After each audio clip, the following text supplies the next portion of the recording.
Welcome to Inside the Firm, a podcast dedicated to small business owners and hosted by entrepreneurs, Alex Gore and Lance Cayko.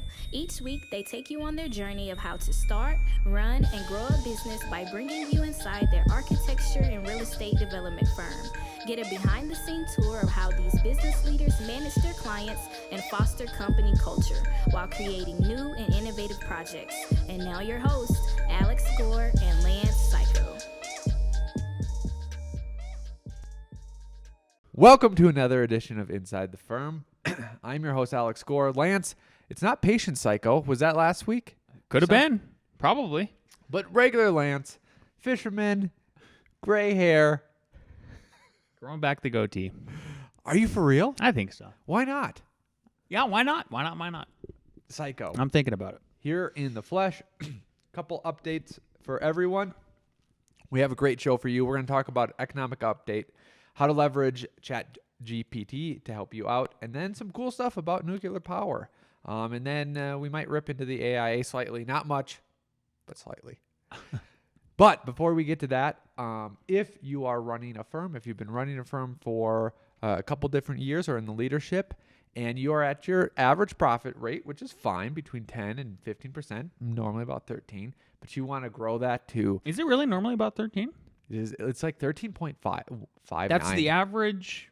That's where people are at, huh? Yep. Good to know. Yep. Thanks for teaching me. Yep. Makes sense, too. Yep. Makes sense. But if you want to know how to grow your profit to 20, 30, and even 40%, go to www.buildabetterco.com, and let's learn how to build your profit fast. You can watch our free training, see what you get out of that. There's 5 shifts that you need to make to start growing your profit. Go check it out.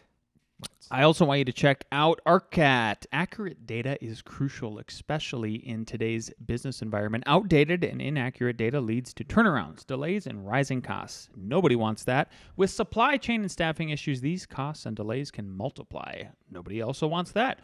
That's why a resource like ARCAT.com is so special and important. ARCAT works with manufacturers to keep their data up to date and accurate, and it offers it to you easily, accessible, and free.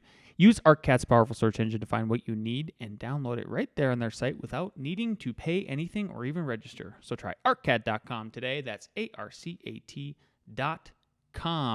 I also need you to check out PellaLuxury.com/the firm, because if you go to that link, and I need you to go to that link, PellaLuxury.com/the firm, you are going to experience a collection of brands that brings together your creative vision to life. The luxury division of Pella is a world-class collection of brands, including Duratham, Riley, and Benelli, all pioneers of industry who provide window and door solutions to discerning architects, the building industry, and beyond. During this new year, we know how important it is to step back and spend time in gratitude. We appreciate all our clients trusting us with their projects in a record-breaking year. We are excited and ready to take on the new year in 2023. The luxury division of Pella doesn't push beyond limits. They set them. Explore PellaLuxury.com/the firm today. Back to you, Al Gore. Second quarter of this year, GDP growth came out. Do you remember what it's at? I don't go. Learn me. Teach me. 1.1. Yep. First quarter was 2.6. Last quarter of last year was about 3.1. So it's trending down about a percentage each quarter, which means it could be 0 next quarter. They were projecting it to be 2, so it came in about 1% lower. If you look at, though, this is what I found interesting. This is the chart for the last 3 years. Right? Mm-hmm. It seemed like, last summer is when we had those 2 quarters of negative 1.6 and negative 0.6. Those were the second and third quarters. Then the fourth quarter went up to 3.2. But everyone, I mean, the biggest ones was during the coronavirus and the response. Yeah. Look at that, negative 30. Negative 30, 29.9. And then up when they printed all the money, up 35. Mm-hmm. Then we were on a sugar rush for a while, and then we had a slight hangover, and it looks like we're heading towards Hangoverville again. Yep. I think that, so Wednesday, May 3rd, I think they're going to raise another quarter point. The Fed, yep, sure. I don't think they should. I think they should just stop. I think this is the best chance for like a smoothest landing. I don't think a quarter point is going to wreck anything, but I don't think it's necessary at all. I think we're trending towards a recession. It doesn't seem catastrophic, and nothing seems catastrophically broke, unless, we get into World War III, and then we'll all experience that together and see how that feels. Yeah. I don't want to feel that. No. But thank you for the update. I honestly wasn't tracking that at all. Yep. So there we go. Good to know. Spread out your eggs. Don't put them all in one basket. Think about how you can be lean. Like, these are all just fundamental things. Pay off debt. Don't overpay yourself.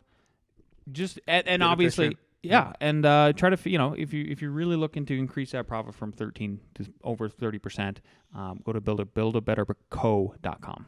There we go. Check out Al's course. It's pretty good.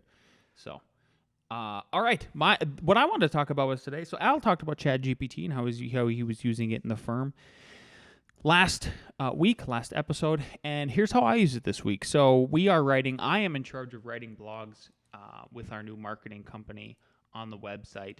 And I checked with them first in case they somehow are listening to this show. And, the idea is we can use them to outline. We can kind of use them to start. But it shouldn't just be tell Chat GPT to write you a 900-word blog and then you're done with it and anything like that. So because it's not good content, and Google knows it and they can pick it up. So you have to put your personal flair on it. You have to still tell Chat GPT, you have to be the enforcer and sort of the modifier and all of that. So here's my method. But I'm telling you, it will save you, instead of maybe a blog taking you 4 hours, I think for me, it basically cuts it down to like 2 hours or less.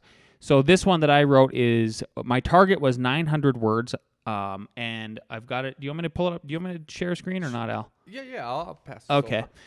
So what I've got here is, if you're watching on the YouTube, is on the left hand of my screen, I've got my Chat GPT open, and then I've got on the right-hand side of the screen the final product. So my target was 900 words. I ended up with 1,136 words, and I have modified over 50% of the product. That's your critical point, your critical mass, okay?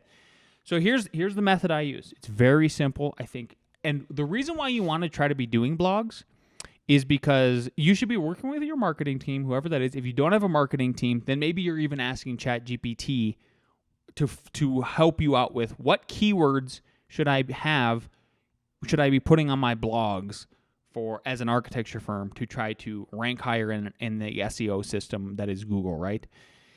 So our team already does that for us. So my task was to talk about so I started with outline a blog for a list of the latest door and window design trends for 2020. Boom, it spit out an introduction, then some key points: minimalistic designs, bifolding and sliding doors, energy-efficient windows, customized doors and windows, black finishes, smart doors and windows, sustainable windows, and then conclusion. Then I gave it the prompt and I said, write a few paragraphs for each part of the blog outline, but make sure to include as many instances of the following keywords in each applicable paragraph. And then I gave it all of those. And then, boom, it pushed out an intro. It pushed out minimalistic. It basically gave me a paragraph for each of those bullet points. But you can see how much less, like, for instance, look at the introduction. The introduction is fundamentally changed in every way, over 60% than what they spit out, right? And then even I ended up changing out some of the headers. So for like minimalistic designs, I changed it to modern minimalistic door and window designs, because that even further matched with the keywords it was supposed to give us. So spit all those out. And then here's one thing. Like, you have to remember, when you're talking to this computer, this AI, this whatever you want to call it, is it will forget to do, it can only do so much still. So what did it forget for me? It forgot the conclusion. Just keep talking as if you're in sequence with it. You forgot the conclusion. Yeah, what did it say? That's all you have to say. That's my point. Exactly. That was the punchline. Was like, nice. Hey, you forgot the conclusion. Then it goes, boom. It just spits back. Here's your conclusion, for everything like that.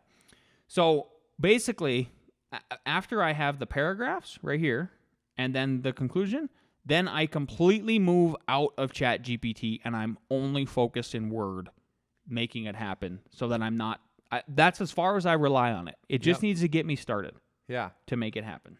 Do you think Chat GPT placates to personalities? You want to know why? Go ahead. You are more curt Yeah. than me. Yeah. Whenever I say something like that to Chat GPT, it says, "I'm sorry. Here's the conclusion." It might. It used to say, "I'm sorry." And now it's like, this dude's curt. I don't care. Yeah. Conclusion. He's just trying to go in and out. Yeah, exactly. Is probably what it's thinking. For me. So maybe Al could That's be funny. possibly. Yeah, 100%. I think that's a great way to do it. That's the way to do it. Yeah, you really have to make whatever it's producing. You need to make it needs to be your bitch. That's that way I would say. It. Don't let it hear you. Don't let it hear you. Yeah. What do we got next, Al? So let's talk about nuclear. There's a great development in nuclear energy. NuScale is one that you probably hear about a lot. This one's a little bit different. It's called Last Energy. And what they have done essentially is they've built literally a framework to put the nuclear energy, all the components in that can be fit on a truck, right? There's multiple of these that fit in this framework. And then they redesigned the nuclear technology to use all kind of off-the-shelf parts. So like all just like Home Depot parts, things like that. Obviously, they have to do some like metal castings and things like that. But other than that, it's as off-the-shelf as you can get. What is this? You could just put it in a building? Is that their idea? I'll show you. It's one of these. Whoa. So, but what's cool about this is like this top part Yeah. is all just like releasing like water vapors and stuff like that. It's actually, look at this, Lance. Oops, if it's going to do it. So the nuclear energy portion is underground. Okay. And if it ever, there we go. There I we guess go. I got to keep scrolling. Oh, So- I see. So you put that part underground. Yeah. Then you Gotcha. build all of the it's basically making steam, right? So then all the steam from the heat goes into this upper part, and then that vents into the sky. And just to give everyone Amazing. I'm- They even I'm- made it look cool. they did make it look cool. They did make it cool. Lastenergy.com. Got it. Yep. I know a bunch of people know, but the nuclear reaction that's happening is basically electrons are hitting two atoms of uranium, and they're bumping off other electrons, and that's releasing the heat that then heats up the water, right? But when when electron bumps off and hits, it's going extremely fast. It's going extremely fast. And I want to explain what radiation essentially is. It's if those electrons come and hit you. Electrons hit you all the time, but if a bunch hit you, like they might mess with some of your atoms, right? Oh. For a runaway nuclear reaction to happen, though, those electrons are going so fast. So when you put nuclear rods, you often see them in water, right? And the reason why is because when those electrons escape, they're actually going through the water and they're slowing down and they're coming back, and then they're going back into the uranium, and they're slow enough to then hit the uranium because it has its own force to get that atom to hit it, and then it continues. If you have your water and your nuclear rods and say, hey, if the power ever goes out, you're like, unlatch this latch and just get all the water away. Now those electrons go so fast that they can't be slowed down, and they can't come back and hit the rod, so the rod just cools itself, and self-cooling, and radiation slows to a stop, and if it's buried underground, pretty much good, right? So that's the new safety measures that they have that they didn't have before. And nuclear power plants normally cost like $8 billion. So is this just concept? You can't buy it? Can you buy it? Oh, nope. They are made. They are being shipped. They've Whoa. sold 34 of them to the UK and to Poland. Mm-hmm. They're coming in at about 100 million a thing. Mm-hmm. Obviously, they're not unit, as yeah. big as the Sure. huge reactors that cost $4, $10, $19 billion to make. But what Poland is So using... they're 20 megawatts? Is that what it says? Yep. Okay. Yep. What Poland's using it for, and you've seen this in China, UAE, you've seen this maybe someone in the US, when planning departments say, hey, here's our industrial zone. Here's Yeah. where all the Tesla, we want a Tesla factories, and this is all going to be our industrial zone. Well, instead of making a whole new plant or something like that, that's what Poland's doing, is like, oh, we'll just buy one of these. And now when more companies come, we can just keep buying more of these little guys, put them there, and power them up. What a great development. Yep. Man, I hope it goes all over the place. Yeah. Good. That's the way out of this. Got to have if you're serious about green energy, quote unquote green energy, if you're serious about sustainability, if you're serious about battling quote unquote climate change, global warming, whatever it's morphed to these days, then you got to be serious about nuclear. And if you're not, I think you're full of crap. There we go. Cool. Now you're on the AIA. Yeah. Wow. Lots of bonuses, lots of information today. Boy, I feel like I'm in class. Okay. Hopefully there's no test. Okay, here's a test. Can you No. A.R.E. Jeopardy. Okay. Lance, describe. What is this? What am I looking at? Yeah. I am looking at a building that looks like it's going to be cool and clad in a modern way. That's what I'm looking at. What are the words? The words It's an underneath ad. say, Yep. disasters waiting to happen.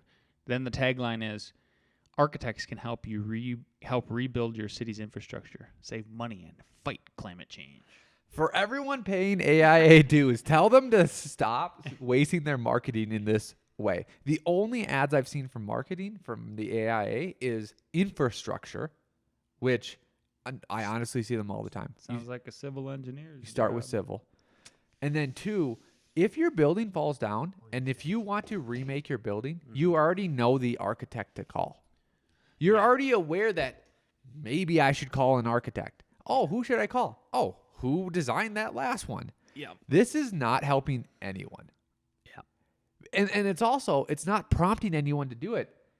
Disasters waiting to happen. I'll look, wait for a disaster. I'm going to play devil's advocate. Please do. I understand fear-based propaganda and how it gets people to either do things or not do things. Every policy that we had that happened during COVID was fear-based, right? Yes, sure. For better or for worse. And so I understand what they're trying to do, but this is not the way forward. Okay. Fear-based should be followed up with a immediate call to action. Like, hey, this is the typical food safety stuff. Russia is going to send over nukes. Get your storage for your food stuff. Supplies are running out because everyone's afraid of World War III. Go ahead and order 3-month supply of food. Oh, I can go do that right now. You know what I would do? Here's what I would do. AIA listening to me? Here's what you should do. You should say illegal bids cost the average homeowner 40% more than if they would have hired an architect from the beginning. Consider hiring an architect today. Go to AIA.com/hire an architect. I don't know. I'm just making it up. Yeah. Illegal bids or illegal builds. Oh, illegal builds. Illegal builds. Yep. I'm pretty sure I said builds. If I didn't, I'll repeat it. Nope. Illegal builds cost homeowners blah blah blah blah blah blah or building owners, because that's what I'm seeing happen is one of my friends who is a Chris Kofer, he on Facebook, he asked this question the other day on his personal Facebook page. He says, what is the number one reason you see people turning towards anarchy? And I go, building departments. I go, people are doing anarchy because of building departments and planning departments, meaning they are just deciding to say, screw you, I'm just going to build illegally. If I get caught, fine. It's still easy. It's still going to be easier than if I would have went through your bureaucratic mess. Yep. Yeah. Or here's another one, AIA.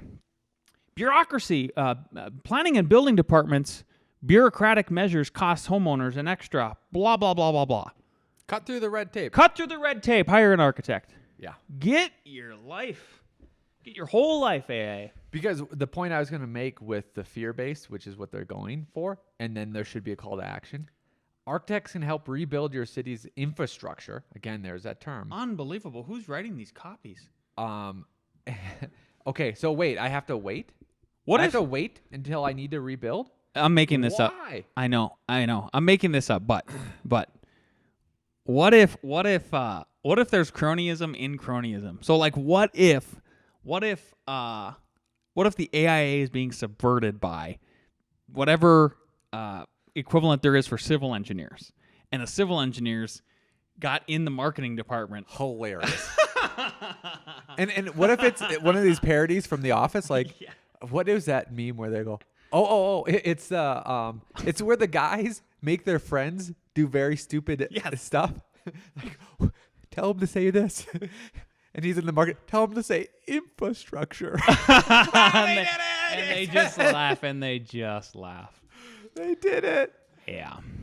That's probably the most plausible. Yeah. That's the most likely. Yeah. Well, let's take it to Jordan Peterson. Let's do it. It's okay to be a man. It's not okay. It's necessary. What the hell are we going to do without men?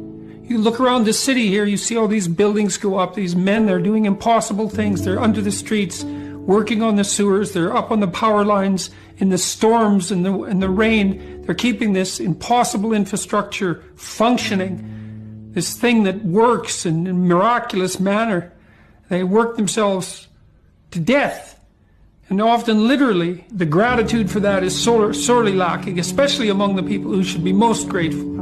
You see university professors, especially of the social justice bent, they take everything they have for granted, failing to understand entirely that there's a massive infrastructure of unbelievably hardworking, solidly laboring, working-class men breaking themselves in half on a regular basis, making sure that everything that always breaks works.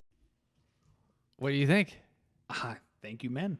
Thank you, men. Thank you, everybody who keeps do the dirty jobs. You know, Mike Rowe, I think, is like, thank God for that guy and exposing, just shining a spotlight on like the dirty jobs are the ones that keep us, literally me and Al, sitting here in this frickin' office that we built that is all clean and air conditioned.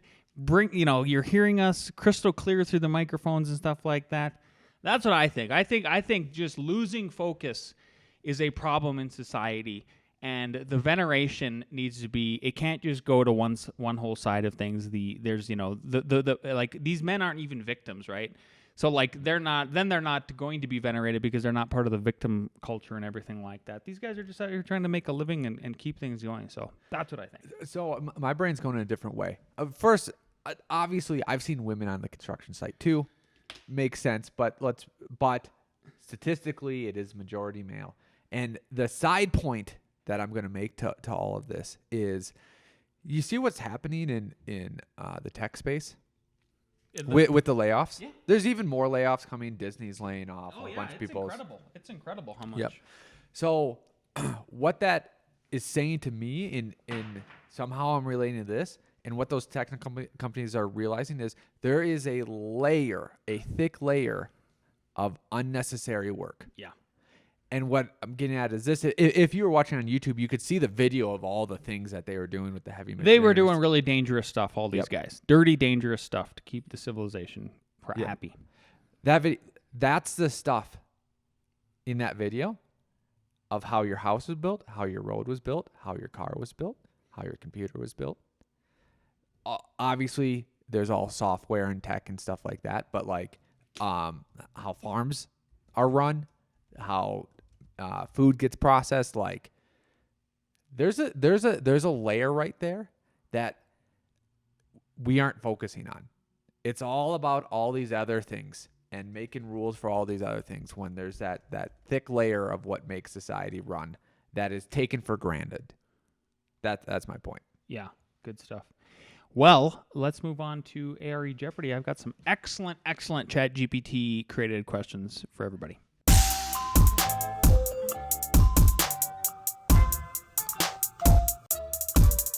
All right. Question number 1. In reviewing the construction documents for an assembly building, you notice that the building's egress path are not clearly defined. What potential hazards or issues could arise from this oversight, and how could it be remediated through design modifications? Question A. Occupants must be may be unable to safely exit the building in an emergency, potentially resulting in injury or loss of life. Clear and well-defined egress paths should be added to the design. Okay. B. The building may be non-compliant with building codes and regulations. The design team should review relevant codes and regulations to ensure compliance. C. The building's aesthetic appeal may be compromised by the addition of visible egress paths. The design team should explore alternative design solutions that balance safety with aesthetics? Or D, all of the above?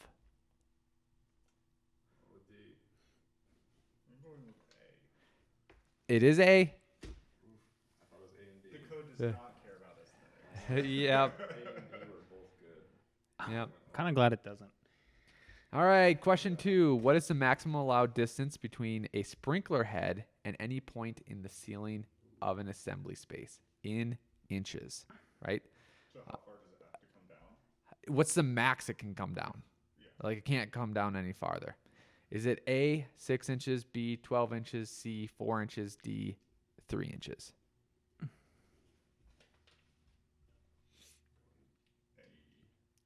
B, 12 inches. 12 inches. Yeah. Number 3, which of the following architects did not design a building for the UNESCO World Heritage Site, quote, the 20th century architecture of Frank Lloyd Wright, end quote? Is it A, Richard Meyer, B, Philip Johnson, C, Walter Gropius, D, Louis Kahn? Are you looking this up, Al? Yeah. What was the last one? Louis Kahn. Louis. However you say it. I don't know. Is it Louis? Probably Louis. Somebody's yelling at their headphones right now.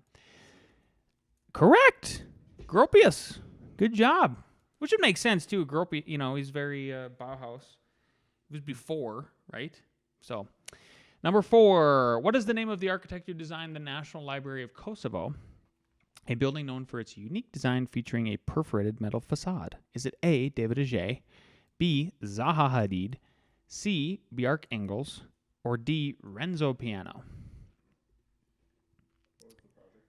What is the name of the architect who designed the National Library of Kosovo?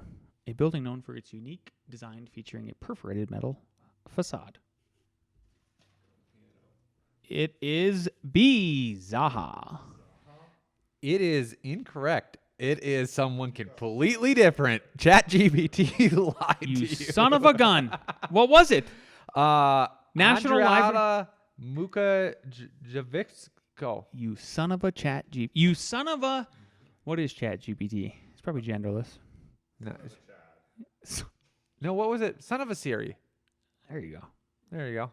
Yeah. But they had nothing to do with it. Yeah. Anyways, that did not work out. Yeah. But if you like this regardless, besides that last part, give us a 5-star review. Tell your mother. Email us if you have any questions or insights, akg@f9productions.com. And Lance wants gifts. I do. Okay, we'll see you next week.